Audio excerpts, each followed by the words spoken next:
আসসালামু আলাইকুম। কেমন আছেন? আলহামদুলিল্লাহ ভালো আছি। কি অবস্থা?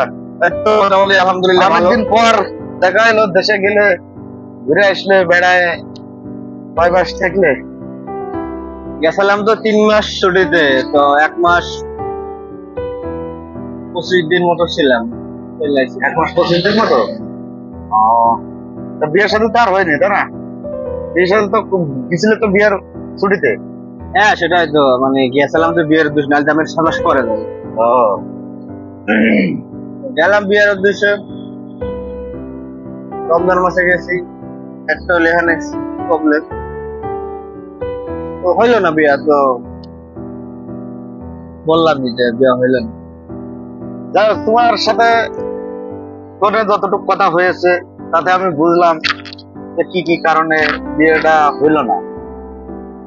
আমাদের সবারই একটু খারাপ লেগেছে, বিশেষ করে আমি তোমার পাশের থাকি, পাশের লোক, আমার আমার মানে কতটা খারাপ লেগেছে তা আমি সেটা তোমার বুঝাইতে পারবো না, আর হয়তো তুমি অনুভব করতে পারবা।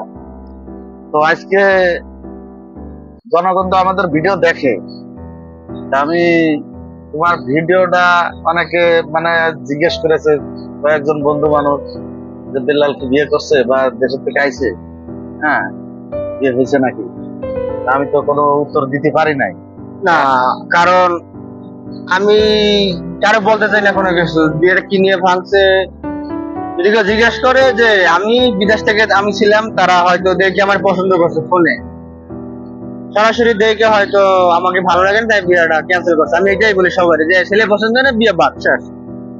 বাকিটা আমি জানি কি হয়েছে না, সেটা আমার দ্বারাই থাক, ওইটা আমার দ্বারাই থাক। নসিবই নাই। হ্যাঁ, নসিবে নাই। তো যাই হোক, আমি তাহলে জনগণের উদ্দেশ্যে বলি একটু, তোমার কি কোনো আপত্তি আছে? না, এখানে আর কি বলবেন, যা ভালো লাগে বলেন, আমার কোনো আপত্তি নেই, এখানে আর কি বলার আছে। ওকে, তাহলে আমি বলি। হ্যালো প্রিয় দর্শক, আসসালামু আলাইকুম ওয়া রাহমাতুল্লাহি ওয়া বারাকাতুহু। আসলে আজকে আপনাদের সামনে আমি আসছি, বিল্লাল ছুটিতে গেছিল, আপনারা অনেকে জানেন যে ভিডিও আপনাদের অনলাইনে এখনো আছে, যাক আপনারা দেখে নিতে পারবেন। ও আসলে দীর্ঘদিন বিদেশ করার পরে বাড়িতে গেছিল বিয়ের ছুটি নিয়ে। তো বিয়ে তো হয় নাই, বিয়েটা হয় নাই, বিল্লাল আবার ফিরে এসে মালয়েশিয়া। এখন বিল্লালরা আমি জিজ্ঞেস করলাম যে কেন বিয়েটা হয় নাই, কেন? তা বিল্লাল এক কথা বললো যে আমি ছোট মানুষ, তাই আমার বিয়ে হয়নি। তো যাই হোক, এখন এটা কোনো কথা না। আসলে ফ্যামিলিগত ভাবে দুই ফ্যামিলি যখন যৌথভাবে একসাথে উঠা বসা করেছে, এক পর্যায়ে বিয়েটা হওয়ার মুহূর্ত ছিল। কিন্তু আসলে এটা জানেন তো যে বিয়ের অনেক সময় প্রথম পক্ষ, দ্বিতীয় পক্ষ, তৃতীয় পক্ষ থাকে। আসলে প্রথম পক্ষদের নিয়ে কোনো সমস্যা হয় না, বিশেষ করে যে কোনো ঝামেলা, অন্তত বিয়ে বাড়ির যে ঝামেলাগুলো বেশিরভাগই সবই তৃতীয় পক্ষ এবং দ্বিতীয় পক্ষরা ভেজাল লাগায় আসলে এখানে একটা গ্যাঞ্জাম সৃষ্টি মতন হয়ে যায়। তার ঠিক বিল্লালের ক্ষেত্রে একই জিনিস ঘটেছে। এখন বিল্লাল, আমি বিল্লালকে বললাম যে বিল্লাল, তুমি তো তোমার ফ্যামিলির থেকে যেহেতু মেয়ের সাথে মেয়ে দেখার পরে মেয়েরে তোমরা চেন করাই দিছো, যাই হোক, তা আমরা তো কনফার্ম যে বিয়েটা হবে। এখন সে বিয়েটা কেন হইলো না, এরকম একটা কথাবার্তা ভিতর দিয়ে দীর্ঘদিন তুমি মেয়ের সাথে কথা বলিছো, মেয়েও তোমার সাথে কথা বলছে, তো বিয়েটা হয়নি। তা তুমি কি মেয়েরে এমন কোনো অফার করছো নাকি যে তুমি চলে আসো, কিংবা আমরা নিজেরা যে বিয়ে করি? তো বিল্লাল বললো, হ্যাঁ ভাই, আমার অবশ্য বলাটা ঠিক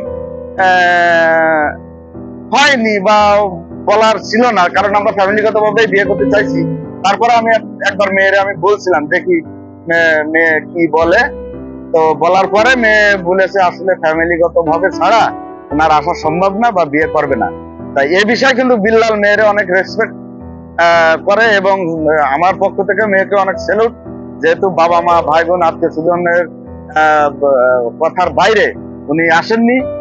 আসলে অবশ্যই ক্ষতিও ছিল না, বিল্লাল তার সম্মানের সাথে বিয়ে করে তার ঘরে তুলতো এবং তার ফ্যামিলিও তাকে দেখতো বা দেখভাল করতো, কিন্তু আসলে আসেনি। আর মেয়ের জায়গায় ঠিক আছে, বিল্লালও বিল্লালের জায়গায় ঠিক আছে।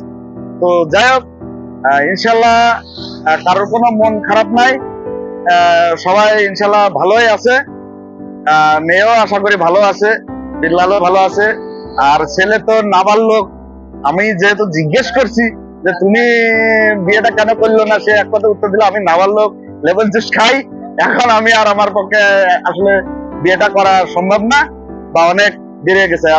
ভাইজান একটু সামনে আসেন, যেহেতু পিছনটা গাড়ি যাচ্ছে। ঠিক আছে, তো যাই হোক, পরে বিল্লাল গুলো যে ছোট মানুষ, আমি আবার জিজ্ঞেস করলাম যে বিল্লাল তুমি ছোট মানুষ, তা তুমি বিদেশ করতেছো। যাই হোক, তারপরে অনেক কম বেশি কথা হয়েছে যে ছেলে এতদিন বিদেশ করছে, যে কথাবার্তা নিয়ে আসলে বিয়েটা ভেঙে গেছে, বিয়েটা হয় নাই। তা সেটা হচ্ছে অনেক কথা আসছে যে বিল্লাল এতদিন বিদেশ থেকে কি করছে না করছে। আসলে শোনেন, আমরা বিদেশ প্রবাসী যারা আছি, তারা কি করছে না করছে এটা মানুষ দেখানোর মতন কোনো কিছু না। তবে আমি নিজের হাতে, যেহেতু বিল্লাল বিয়েটা করবে, আমি নিজের হাতে পুরো বিয়ের মার্কেটিং বিদেশ থেকে, এখান থেকে মালয়েশিয়া থেকে আমি করে দিয়েছি এবং আমি সর্বক্ষণ তার সাথে ছিলাম। এবং যত গয়না বাড়তি কিছু গয়নাও কিনছিল মেয়ের জন্য। আর প্রায় এভারেজ মোটামুটি 4.5 লাখ নাকি বিল্লাল? 4.5 লাখ টাকার টোটালে খালি মালয়েশিয়া থেকে মানে মার্কেটিং করা হয়েছে তার খুবই স্ত্রীর জন্য। কিন্তু আসলে নসিব খারাপ, হয় নাই। আর হইলে হয়তো আর একটু ভালো হইতো, আপনাদের সামনে উপস্থাপন করতে পারতাম। তার মন মানসিকতা হয়তো ফিলিংসটা অনেক ভালো হইতো। যেহেতু সে বিয়েটা করতে পারে নাই, আসার পর থেকে আমি দেখছি মন খারাপ। হ্যাঁ, একা একা বিশেষ করে একা একাই সময় কাটাই। তো আমি চেষ্টা করি আবার সাথে আগের মতো রানিং করার ইচ্ছা। তো যাই হোক, আপনারা জানতে পারলেন। নেক্সট টাইমে দেখি আরো কিছু কথা আছে, সেই কথাগুলো আমি শেয়ার করবো ইনশাল্লাহ। তবে আমি একটা কথাই বলবো, প্রত্যেকটা ফ্যামিলি আসলে কি মনে করে আমি জানি না।